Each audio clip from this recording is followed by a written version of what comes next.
রাজধানীতে ১লা ডিসেম্বর থেকে ৩ দিন ব্যাপী প্রথমবারের মতো অনুষ্ঠিত হতে যাচ্ছে গ্লোবাল সোর্সিং এক্সপো। রপ্তানি উন্নয়ন ব্যুরো এবং বাণিজ্য মন্ত্রণালয়ের উদ্যোগে এক্সপো অনুষ্ঠিত হবে পূর্বাচলের বাংলাদেশ চায়না ফ্রেন্ডশিপ এক্সিবিশন সেন্টারে। সকালে ইপিবির সম্মেলন কক্ষে মিট দ্য প্রেস অনুষ্ঠানে প্রতিষ্ঠানের ভাইস চেয়ারম্যান ও প্রধান নির্বাহী বলেন, এর মাধ্যমে বাংলাদেশের রপ্তানি সম্ভাবনা তুলে ধরা এবং বিদেশি বিনিয়োগ আকর্ষণের সুযোগ বাড়বে।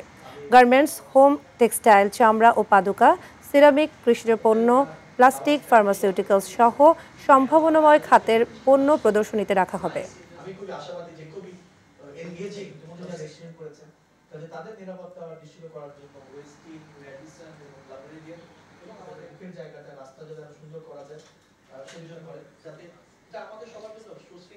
গ্লোবাল সোর্সিং এক্সপো ঢাকা হিসেবে এই প্রথম এবং সরকারি উদ্যোগে প্রথমবারের মতো মেলা আয়োজন হচ্ছে। আমাদের যারা রপ্তানিকারক তাদের অংশগ্রহণে এবং যারা ক্রেতা তাদের অংশগ্রহণে ভবিষ্যতে এবছরের মতো সফল হবে এবং ভবিষ্যতে আরো বেশি বড় পরিসরে, বড় পরিমণ্ডলে এবং আরো সাফল্য নিয়ে এই মেলা নিয়মিত আয়োজন করবে রপ্তানি উন্নয়ন ব্যুরো।